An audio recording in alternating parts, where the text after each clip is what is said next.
नमस्ते बच्चों।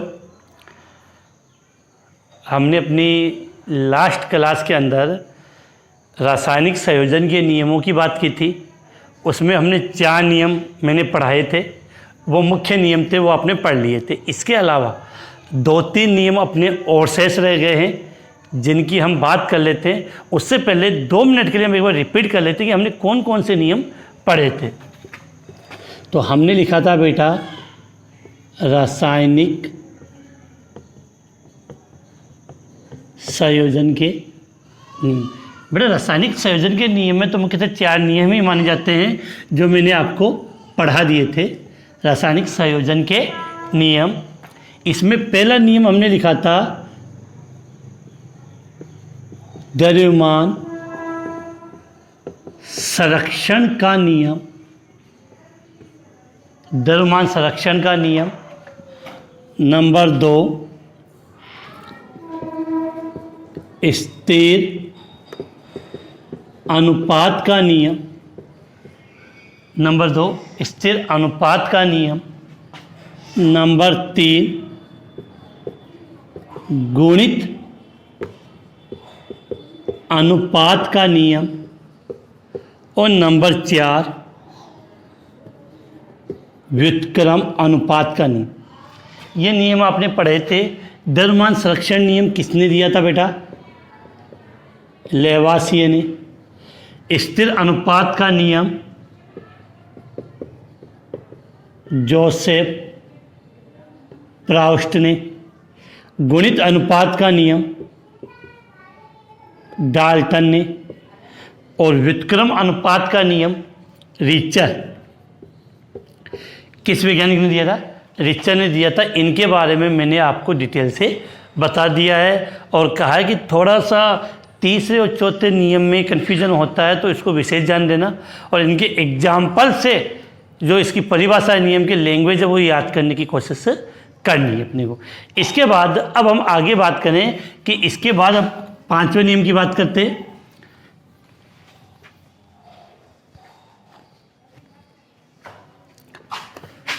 बड़े 5वें नियम की बात कर रहे हैं हम।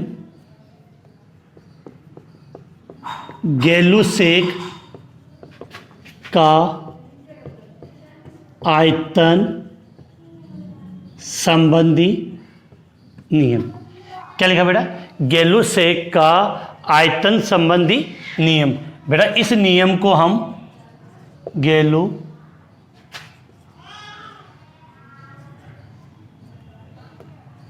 गैलुसेक्स लॉ ऑफ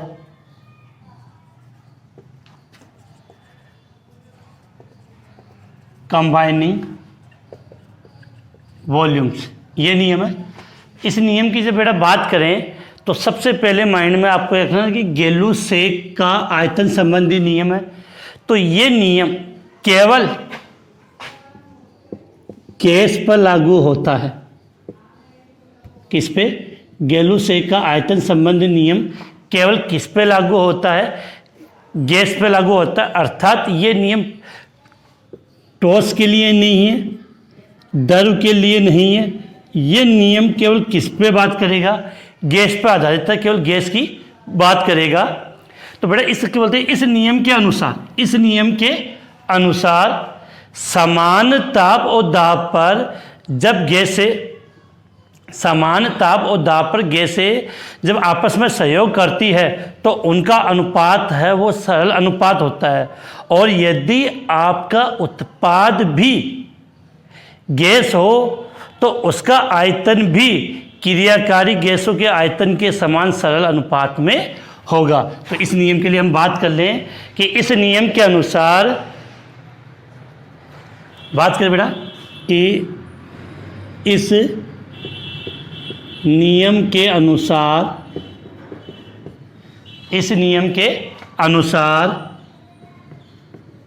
समान ताप व दाब पर, इस नियम के अनुसार समान ताप व दाब पर गैसें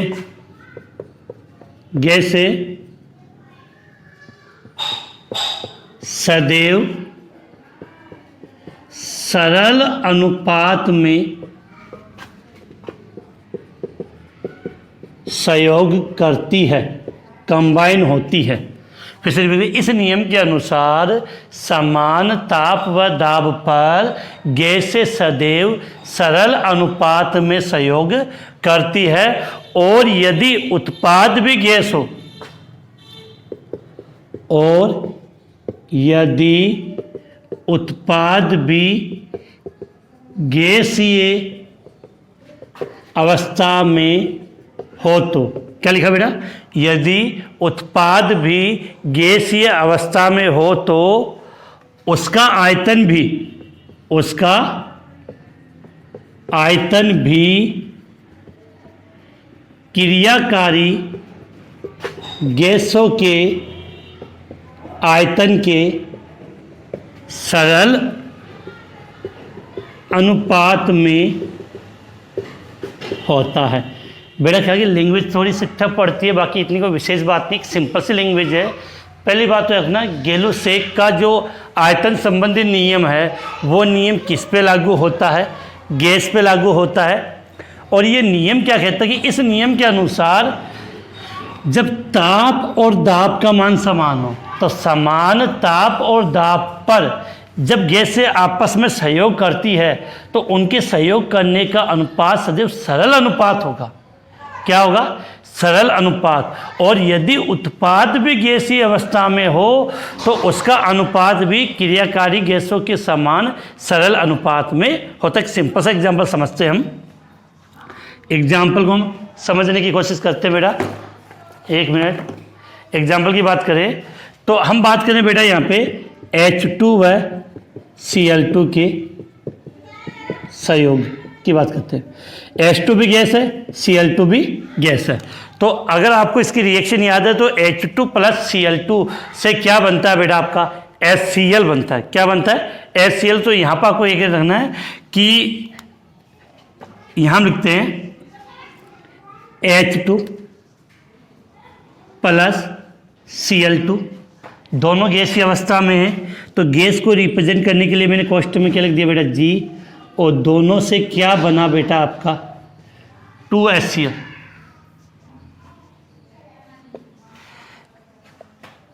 H2 प्लस Cl2 से 2HCl गैस बन गई।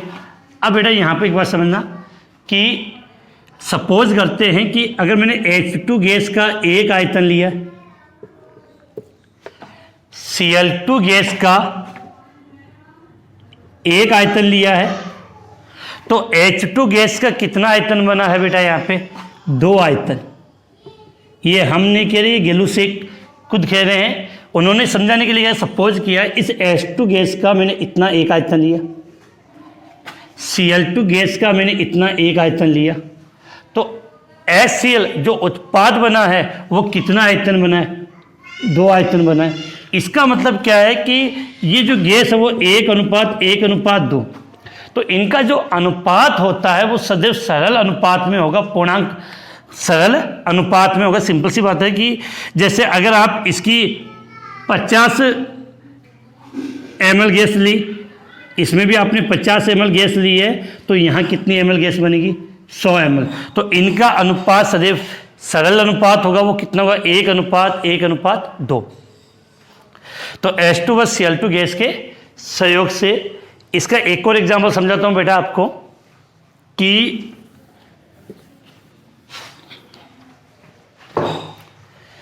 एक और एग्जाम्पल लेते हैं बेटा, H2 तथा N2 का संयोग। क्या लिखा है, H2 तथा N2 का संयोग।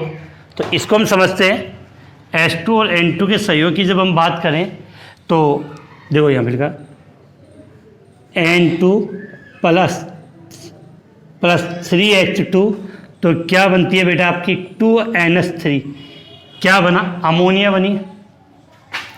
N2 मतलब नाइट्रोजन गैस, H2 मतलब हाइड्रोजन गैस, और यहाँ पर जो बना वो क्या है, अमोनिया NH3 बना है। अब देखो बेटा यहाँ से एक चीज़ दो कि इसका आपने एक आयतन लिया, इसका आपने क्या लिया है, 3 आयतन, और इसका क्या होगा, 2 आयतन। जैसे दो 1 आयतन, 3 आयतन, और 2 आयतन। इसका मतलब बेटा आप कैसे भी ले सकते हो, जैसे कि आपने इस N2 गैस की 100 ml मात्रा ली, तो H2 गैस की कितनी मात्रा आएगी? 300 ml। तो NH3 की कितनी मात्रा प्राप्त होगी? 200 ml। तो इनका अनुपात कितना होगा? 1:3:2। जो अनुपात सदैव क्या होगा? सरल अनुपात में। तो बेटा इतनी सी बात समझनी है कि इस नियम के अनुसार समान ताप और दाब पे, इस नियम के अनुसार समान ताप और दाब पर जब गैसें आपस में सहयोग करती है तो वो सदैव किस रूप में सहयोग करेगी? सरल अनुपात में सहयोग करेगी, जैसे 1:1:2 या 2:3:4 और यदि उत्पाद भी गैसीय अवस्था में बना आपका, ये तो केवल अभिकारक की बात चल रही थी, अगर उत्पाद भी गैसीय अवस्था में बना है तो तीनों के तीनों आपके सरल अनुपात में होंगे। तो बेटा ये था आपका गैलुसेक का आयतन संबंधी नियम। ये नियम केवल किस पे लागू होता है? गैस पे लागू होता है।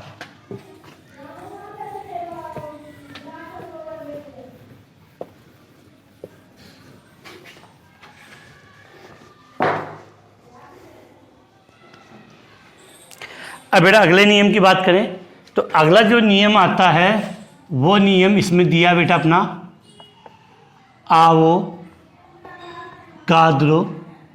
नियम।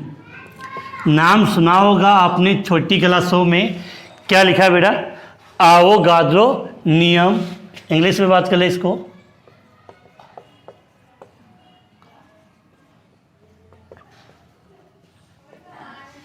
आवोगाद्रो नियम की बात करें तो नाम आपका सुना होगा। हम बात कर लेते हैं कि इस नियम के अनुसार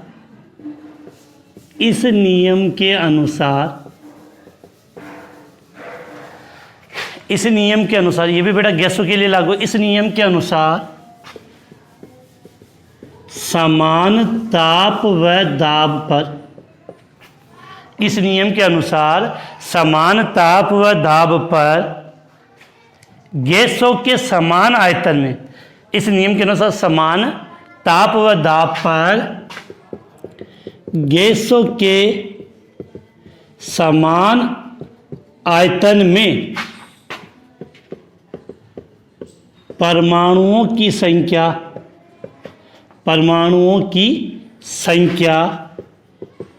समान होती है। बेटा अभी समझा तो इसको।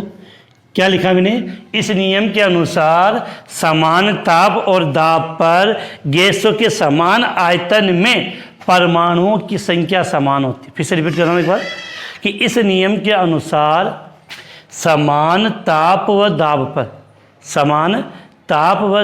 पर गैसों के समान आयतन में परमाणुओं की संख्या समान होती है। इस नियम को ऐसे समझ सकते हो कि आपने एक गैस का इतना आयतन लिया, कोई भी गैस उसका इतना आयतन लिया, और दूसरी गैस का भी अगर आपने इतना ही आयतन लिया है तो उनमें परमाणुओं की संख्या बिल्कुल समान होगी। अगर गैस का आपने समान आयतन लिया है तो उनके अंदर, चाहे गैस कोई सी भी हो, उनके अंदर परमाणुओं की संख्या समान होगी। सपोज करते हैं कि यहाँ पर आपने किसी भी गैस की 1 मोल मात्रा ली है, किसी भी गैस की क्या लिए? 1 मोल। अब बेटा अब यहाँ से एक नया शब्द आ गया बेटा, ये मोल क्या होता है?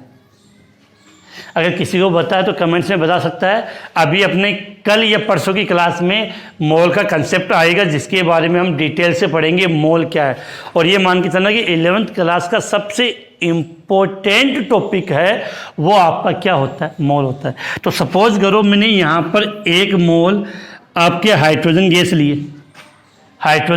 गैस लिए और 1 मोल H2 गैस, और इसमें मैंने ले दी 1 मोल क्लोरीन गैस लिए। तो 1 मोल गैस लिए तो इसमें जितने परमाणु होंगे उतने ही परमाणुओं की संख्या यहाँ पर होगी।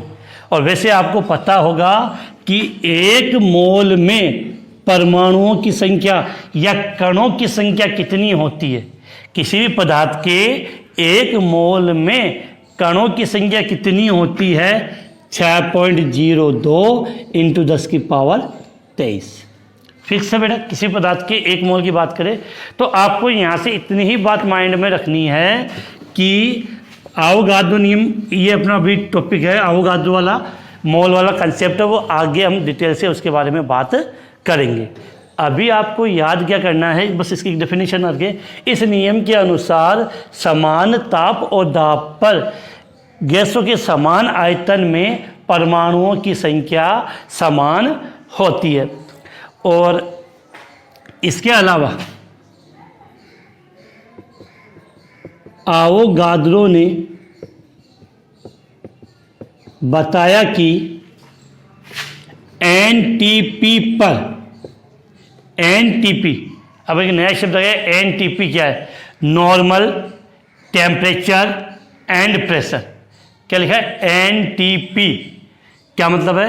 नॉर्मल टेम्परेचर प्रेशर, सामान्य ताप और दाब पर, सामान्य ताप और दाब पर एक मोल गैस का आयतन 22.4 लीटर होता है। याद कर लेना बेटा। क्या लिखा हमने? अवोगाद्रो ने बताया कि एनटीपी, एनटीपी का मतलब सामान्य ताप और दाब, normal pressure, temperature and pressure पर एक मोल गैस का आयतन क्या है? 22.4 लीटर होता है। तो अगर आपके पास किसी भी गैस की 22.4 लीटर मात्रा है, इसका मतलब वो गैस कितनी है आपके पास? 1 मोल। कितनी है? 1 मोल। ये किसी भी गैस की आपके पास 1 मोल मात्रा है तो उसका आयतन कितना होगा?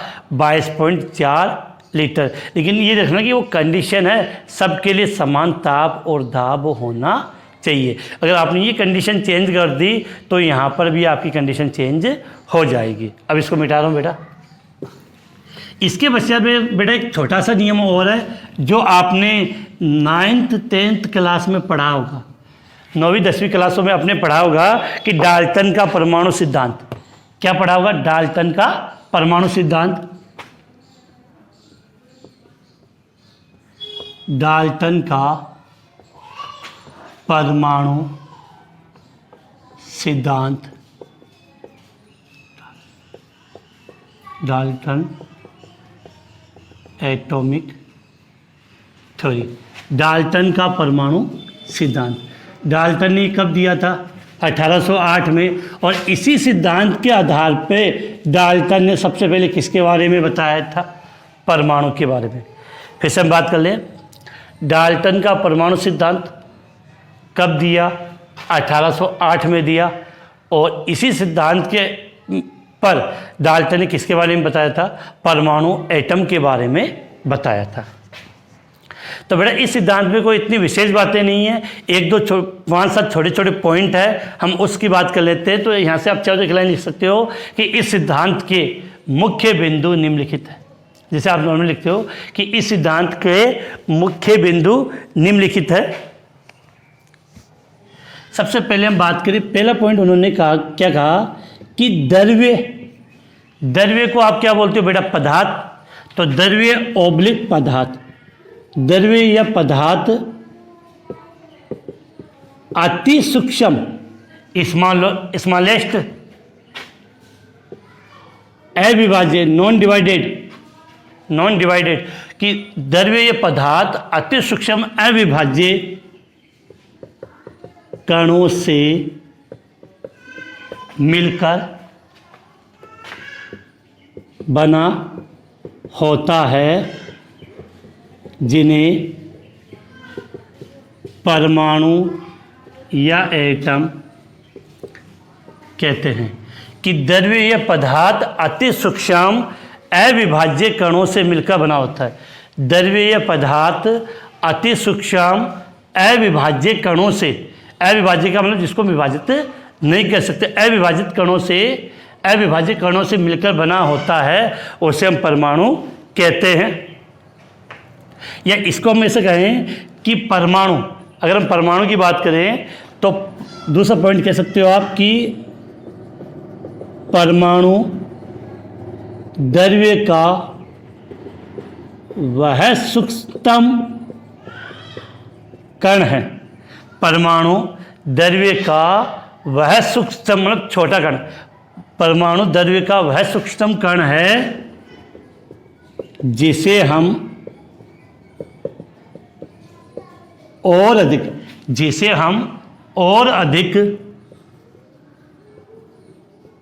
विभाजित नहीं कर सकते। परमाणु द्रव्य अर्थात पदार्थ का वह सूक्ष्मतम कण है जिसे हम और अधिक विभाजित नहीं कर सकते। तो ये आप कहते हो ना कि परमाणु पदार्थ का अविभाज्य कण है, तो वो बात किसने कही थी? डाल्टन ने कही थी। लेकिन अब आपको पता होगा कि परमाणु को भी हम इलेक्ट्रॉन, प्रोटॉन, न्यूट्रॉन और बहुत सी चीज़ों में हम विभाजित करते हैं, तो परमाणु अब अविभाज्य नहीं है। ये तो जॉन डाल्टन के अकॉर्डिंग पढ़ने, जॉन डाल्टन के अनुसार। तो यहाँ से आपको समझना है कि हमने डाल्टन का परमाणु सिद्धांत के 2 मुख्य बिंदु लिखे, अभी और भी बिंदु है। एक बिंदु हमने क्या लिखा? द्रव्य या पदार्थ अति सूक्ष्म अविभाज्य कणों से मिलकर बना होता है।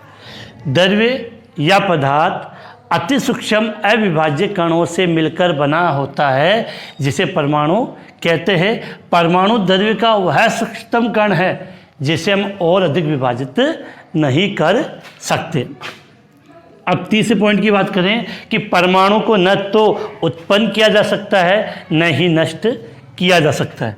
तीसरा पॉइंट लिख रहे हैं कि परमाणु को न तो उत्पन्न किया जा सकता है न ही परमाणु को नष्ट किया जा सकता है। चौथा पॉइंट ये कहता है बेटा कि परमाणु को तीसरा पॉइंट है बेटा, तीसरा पॉइंट क्या कह रहा है कि परमाणु को न तुम उत्पन्न कर सकते हैं, मतलब न तो हम उसको बना सकते हैं, न उसको नष्ट कर सकते हैं, डिस्ट्रॉय कर सकते हैं। चौथे पॉइंट की बात करें, एक ही तत्व के सभी परमाणु समान होंगे।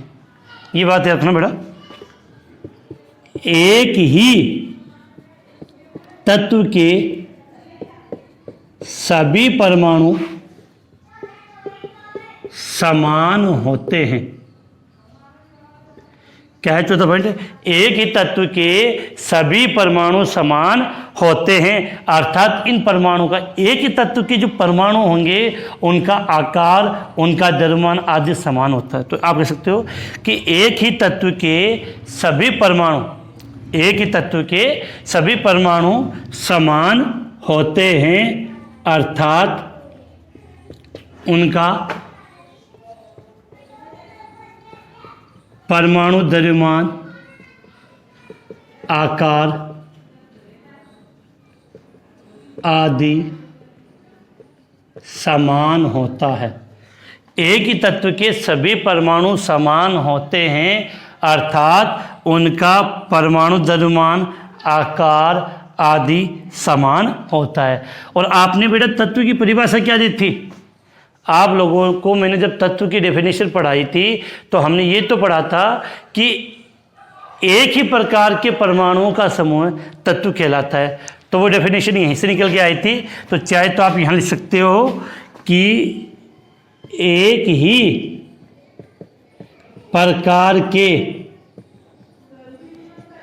ही प्रकार के परमाणुओं का समूह है, एक ही प्रकार के परमाणुओं का समूह है, क्या कहलाता है बेटा? तत्व कहलाता है। एक ही प्रकार के परमाणुओं का समूह है, तत्व कहलाता है। इसके बाद बात करना बेटा, भिन्न भिन्न तत्वों के परमाणु एक दूसरे से भिन्न होंगे। भिन्न होने का मतलब उनका परमाणु द्रव्यमान, आकार भिन्न भिन्न होता है। तो अगला पॉइंट लिख सकते हो, पांचवा, कि भिन्न भिन्न तत्वों के परमाणु, भिन्न भिन्न तत्वों के परमाणु भिन्न भिन्न होते हैं, अलग अलग होंगे, मतलब अलग अलग जो तत्व है उनके परमाणु भी अलग अलग होते हैं,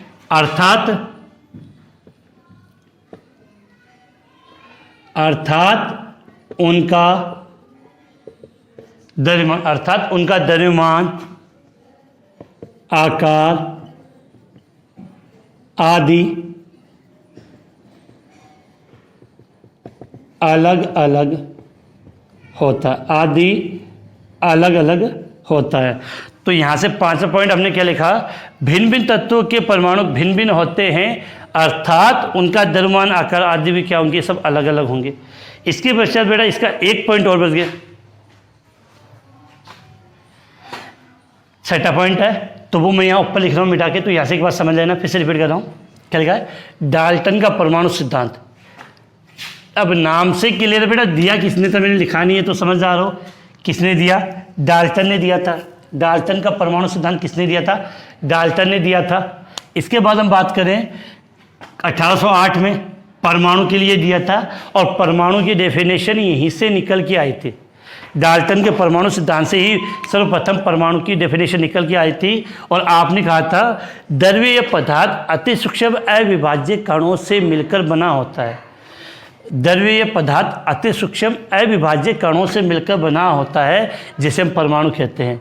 और परमाणु अर्थात द्रव्य का वह सूक्ष्म कण है जिसे हम और अधिक विभाजित नहीं कर सकते। तो इसके 5-6 पॉइंट थे, तो 5 पॉइंट यहाँ आ गए। तो 6वां पॉइंट बेटा मैं यहाँ ऊपर मिटा के लिख रहा हूँ, जिससे आप एक साथ इसको नोट कर सकें।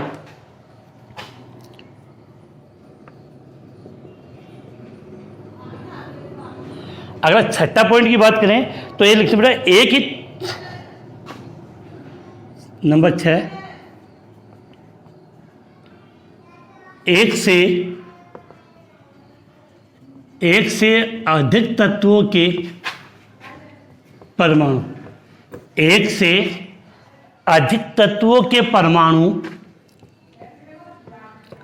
निश्चित रासायनिक अनुपात में सहयोग करके, एक से अधिक तत्वों के परमाणु, एक से अधिक तत्वों के परमाणु निश्चित रासायनिक अनुपात में सहयोग करके यौगिक बनाते हैं। क्या बनाते हैं बेटा, यौगिक बनाते हैं। तो फिर से एक बार समझा दूं कि यहाँ यौगिक की डेफिनेशन निकल कर आई, कंपाउंड यौगिक, या आप क्या बोलते हो बेटा, कंपाउंड्स। तो क्या कहा कि एक से अधिक तत्वों के परमाणु, एक से अधिक तत्वों के परमाणु निश्चित रासायनिक अनुपात में सहयोग करके यौगिक बनाते हैं। तो मैंने आपको अगर यौगिक की डेफिनेशन तो वहाँ लिखाई थी कि दो या दो से अधिक तत्व या परमाणु निश्चित रासायनिक अनुपात में जब सहयोग करते हैं तो यौगिक का निर्माण होता है। अर्थात अगर आप इस डाल्टन के नियम को गौर से समझें, अगर आप इस डाल्टन के नियम को गौर से समझें तो हमें यहाँ पे 3 चीज़ें समझ में आती है कि एक तो उन्होंने किसके बारे में बता दिया आपको, परमाणु के बारे में। परमाणु के बाद में उन्होंने आपको किसके बारे में बताया, तत्व के बारे में। और उसके बाद उन्होंने किसके बारे में बता दिया, यौगिक के बारे में। तो यहाँ से आपके तीनों की डेफिनेशन क्लियर होनी चाहिए कि तत्व क्या है डाल्टन के अनुसार।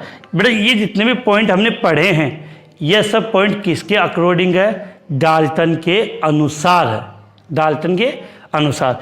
तो अगर आपसे कभी ये पूछ लिया जाए कि तत्व किसे कहते हैं, क्या डेफिनेशन आ जाए, तत्व किसे कहते हैं, तो आप एक एक बात कहोगे कि एक समान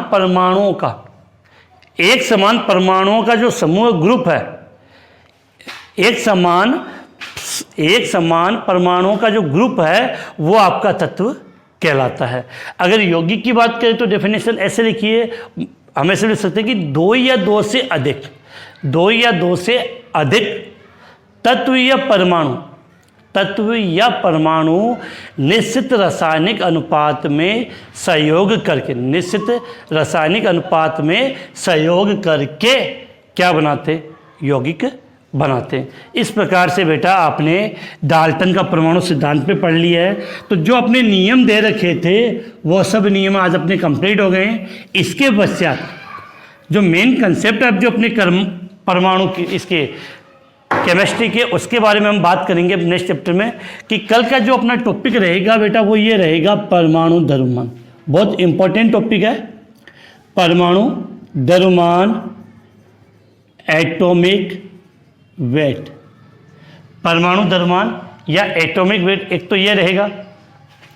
दूसरा टॉपिक इसी के अंदर आएगा औसत परमाणु द्रव्यमान, औसत परमाणु द्रव्यमान। इसके बाद अगर तीसरे टॉपिक की बात करें तो है प्रतिशत संघटन, प्रतिशत संगठन, प्रतिशत संगठन। तो ये बेटा ये टॉपिक है, अच्छे लेवल के टॉपिक है। इनके बाद अपना जो मेन टॉपिक है वो क्या पढ़ेंगे बेटा, मोल वाला टॉपिक। जंगल बेटा ये मोल वाला टॉपिक है। मोल क्या होता है ये हम 11th में भी है, और सॉल्यूशन नंबर अपना जो चैप्टर नंबर 2 आता है 12th में, वहाँ पर भी हम इसके बारे में पढ़ते हैं। तो इसको हम यहाँ से डिटेल से पढ़ेंगे। तो कल हम इन टॉपिक की बात करेंगे। इसी के साथ बेटा आज की अपनी क्लास समाप्त है।